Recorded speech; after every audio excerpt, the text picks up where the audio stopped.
Hi friends, मैं गीत स्वागत करती हूँ आपका मेरे चैनल हॉलीवुड इन हिंदी में। आशा करती हूँ आप सब अच्छे होंगे। फ्रेंड्स, आज हम द विचर सीजन 2 के एपिसोड 5 टर्न योर बैक को एक्सप्लेन करेंगे। So let's dive in. कहानी की शुरुआत होती है और हम एक आदमी को देखते हैं जो एक जेल में बंद है। इस आदमी का नाम रॉयंस है, जो एक जादूगर है और इसे जिस जेल में बंद किया गया है वो पूरा डिमेरिटियम से बना है। जैसे कि हमें पता है कि डिमेरिटियम मेटल जादू को सप्रेस करता है। इसके बाद यहाँ रेंस से मिलने लीडिया नाम की एक मेज आती है। रेंस को क्लांथे ने 10 साल पहले सिंत्रा की जेल में कैद किया था। लीडिया रेंस को बताती है कि क्लांथे मर चुकी हैं, जिसे सुन उसे थोड़ी खुशी महसूस होती है।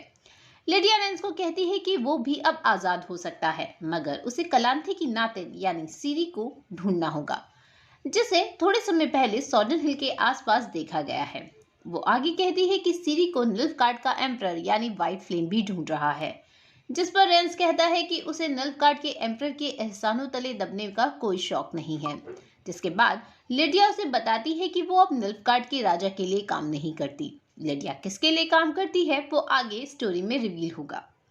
ये सुनकर रेंस सीरी को ढूंढने के लिए तैयार हो जाता है। जिसके बाद हम पहुंचते हैं जेस्किर के पास, जो अपना परफॉर्मेंस बर्न बुचर बर्न दे रहा होता है। ये लास्ट एपिसोड का वही परफॉर्मेंस है जिसके बाद येनिफर जेस्किर से मिली थी। और यहाँ हम रेंस को भी देखते हैं, जो सीरी को ढूंढते हुए जेस्किर तक पहुंचा होगा। मतलब he is on the mission. Next हम येनिफर को देखते हैं, जो जेस्किर को ढूंढ रही होती है। लास्ट एपिसोड में उसने जेस्किर की चीख सुनी थी, तो वो बोट से ऊपर आ गई और उसे ढूंढने लगती है। और वो सिंट्रा, काहिर और बाकी एल्फ्स के साथ नहीं जाती। उधर हमें जेस्किर को दिखाया जाता है, जिसे राइन्स ने बंदी बना रखा होता है। राइन्स यहाँ जेस्किर को डराने के लिए फायर मैजिक यूज कर रहा होता है।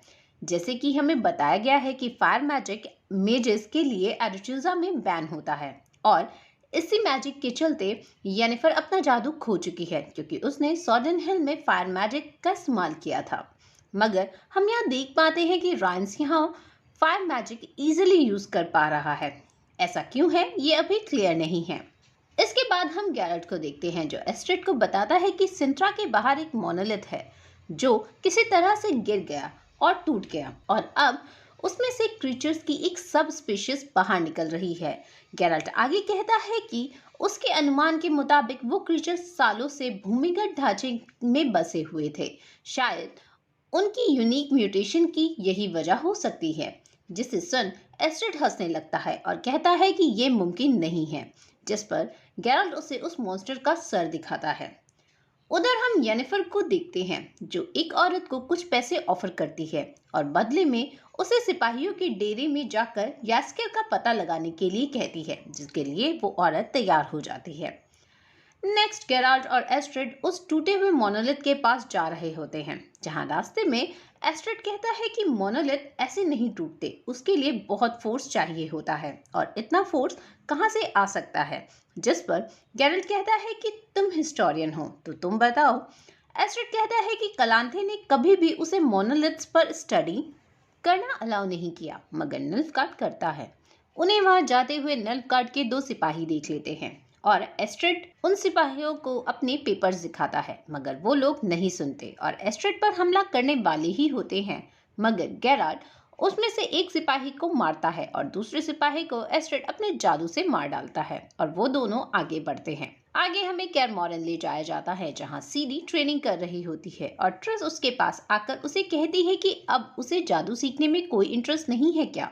जिस पर सीरी कहती है कि उसे गेराल्ट ने कहा है कि पहले उसे फिजिकली स्ट्रांग होना होगा, ताकि वो अपने डरों पर काबू पा सके। ट्रिस उसे अंदर आने का बोलकर जाने लगती है कि वहां वेसेमेर आता है, और ट्रिस को कहता है कि हमें सीरी से बात करनी होगी। असल में वेसेमेर चाहता है कि वो सीरी का ब्लड यूज कर उस म्यूटेशन को दोबारा डेवलप करे, जिससे विचर बनाए जाते हैं। वेस्मेयर ट्रिस को कहता है कि ये नियति ही है, जिसकी वजह से सीरी भी यहाँ है, जिसकी रगों में एल्डर्स ब्लड है, और ट्रिस भी यहाँ है, जो उस म्यूटेशन जिससे विचर्स बनाए जाते हैं उसे डेवलप कर सकती है। ट्रिस वेस्मेयर को कहती है कि अगर सीरी इसके लिए तैयार है तो वो वेस्मेयर की मदद जरूर करेगी, मगर फैसला सीरी का होगा।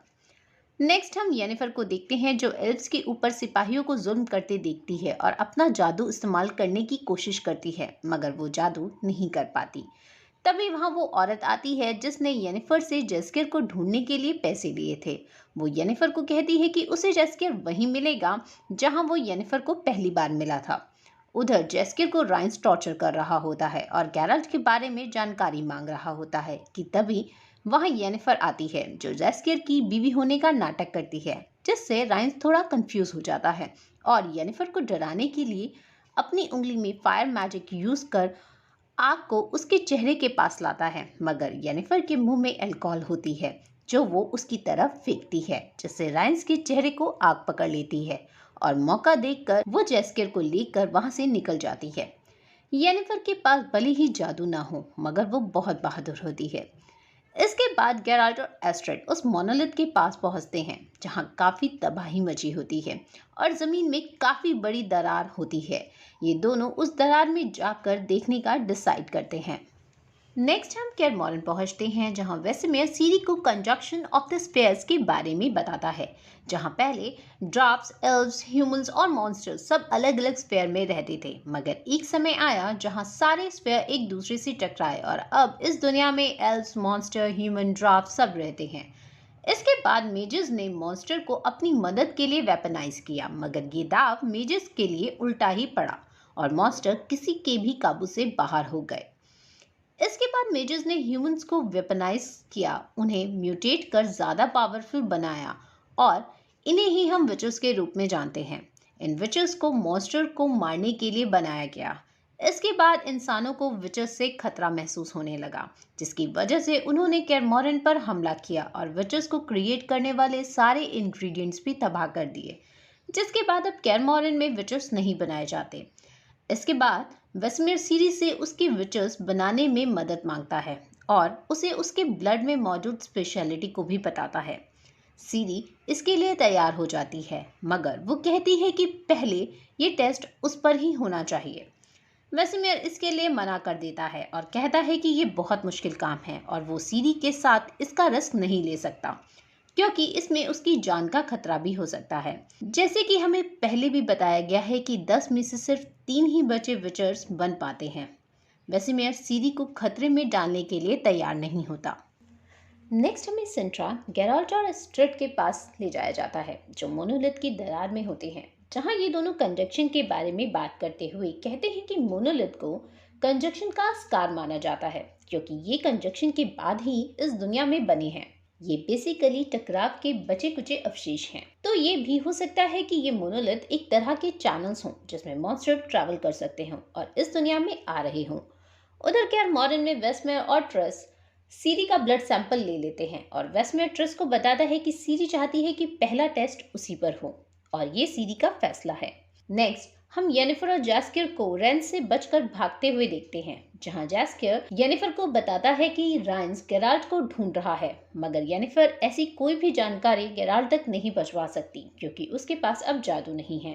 तभी यहाँ इन्हें कुछ लोग पकड़ने आते हैं और ये दोनों अलग अलग डायरेक्शन में भागते हैं, जहाँ येनिफर को वही औरत दिखती है जिसने उसे जेस्कियर का पता बताया था। वो येनिफर को मदद के इरादे से अपने पास बुलाती है, मगर ये धोखा होता है।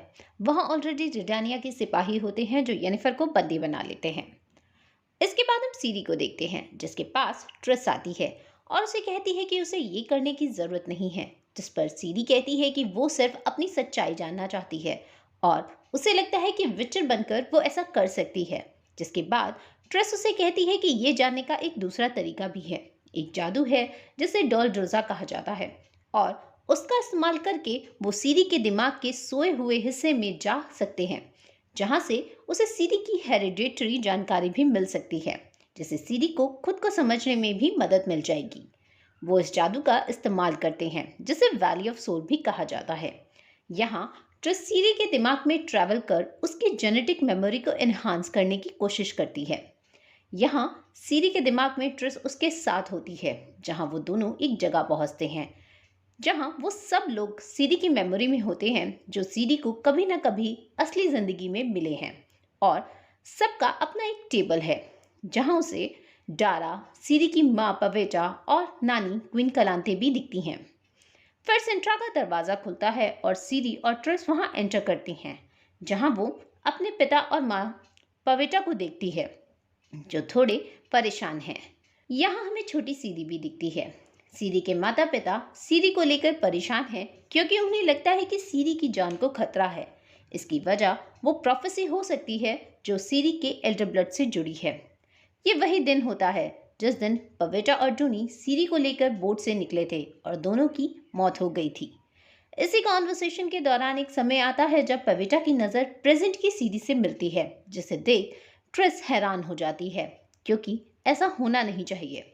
वो सीरी को कमरे से बाहर निकालती है। नेक्स्ट हम गैरल्ट और एस्ट्रिड के पास पहुंचते हैं, जो मोनोलिथ के पास उस क्रैक में है। एस्ट्रिड गैरल्ट को बताता है कि कुछ समय पहले वो एक मोनोलिथ के आसपास था और उसने उस मोनोलिथ में कंपन महसूस की थी। ये वही दिन था जब सिंथ्रा पर निल्फगार्ड ने हमला किया था। वो कहता है कि ये मोनोलिथ एक दूसरे से कनेक्टेड हो सकते हैं। उस रात किसी तरह की एनर्जी क्रिएट हुई थी, जिसकी वजह से ये मोनोलिथ गिरा और बाकी मोनोलिथ वाइब्रेट हुए। इसके बाद एस्ट्रिड कहता है कि कंजक्शन कभी हुआ ही नहीं, दूसरे स्फीयर्स मर्ज नहीं हुए। वो टकराए जरूर, मगर फिर से अलग हो गए, और जो ओरिजिनल स्फीयर्स हैं वो आज भी ब्रह्मांड में मौजूद हैं, जो इन मोनोलिथ से कनेक्टेड हैं, और जहां से पोर्टल क्रिएट करके न्यू स्पीशीज इस दुनिया में एंटर हो रही हैं। मतलब मोनोलिथ्स उन स्पीशीज के लिए गेटवे का काम कर रहा है। एस्ट्रिड गैरल्ट से पूछता है कि तुम्हें कैसे अंदाजा हुआ कि मोनोलिथ्स और मॉन्स्टर एक दूसरे से कनेक्टेड हैं, जिस पर गैरल्ट उसे कोई जवाब नहीं देता। इसके बाद एस्ट्रिड गैरल्ट को बताता है कि वो सिंट्रा किसी लड़की को मिलने के लिए आया था। वो यहाँ येनिफर की बात कर रहा होता है। येनिफर का नाम सुनकर गैरल्ट चौंक जाता है। उसे तो अब तक यही पता था कि येनिफर सॉर्टन हिल के हमले में मारी जा चुकी है, मगर एस्ट्रिड की बातों से गैरल्ट को पता लगता है कि येनिफर जिंदा है। यहाँ इन दोनों को समझ आता है कि ये दोनों ही येनिफर के लवर्स हैं। इसके बाद हम सीरी और ट्रिस के पास पहुंचते हैं, जहां वो अभी भी सीरी के दिमाग में होते हैं। ट्रिस को समझ नहीं आ रहा होता कि असल में हो क्या रहा है। यहाँ इन दोनों को एक फीमेल एल्फ दिखती हैं, जिसके हाथ में एक बच्चा होता है और वो ब्लीड कर रही होती है, और उसके आसपास फेनेवेट उगे होते हैं। ये सीरी की एंसेस्टर है, जिसका नाम लारा डॉरिन है। ये वही एल्विन मेज है जिसे एक ह्यूमन मेज से प्यार हो गया था, और इन्हीं के डिसेंडेंट्स में एल्डर ब्लड होता है, जिसे बहुत पावरफुल माना जाता है। लारा को खून में सना देख ट्रिस उसकी मदद के लिए उसके पास आती है, मगर लारा उसका गला पकड़ लेती है और कहती है कि वो उसकी मदद नहीं कर सकती।